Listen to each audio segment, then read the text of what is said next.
Hi, my name is Ron. I'm a volunteer here at the Champaign Aviation Museum, and just wanted to show you the project that I'm working on right now. This is part of the oil cooler assembly. Right here we have a part that was recovered from Talkeetna, Alaska wreck a few years ago. This is not going to be a usable part, but it is going to be a very usable pattern for us. We'll have to totally rebuild this. There may be some parts that are salvageable out of it. If they're not, we'd be making everything from new. This goes on the front end of the oil cooler.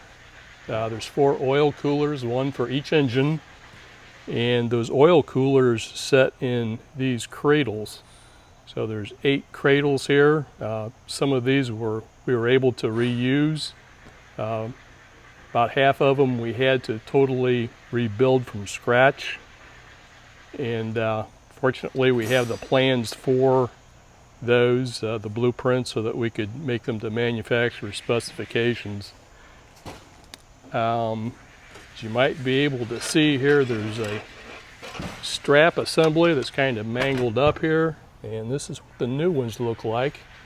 This is what I'm working on today. This cradle will be sitting like this, and this strap, once it's bent into shape, you can see a circular configuration here where that round oil cooler will be held into that cradle safely in place for flight.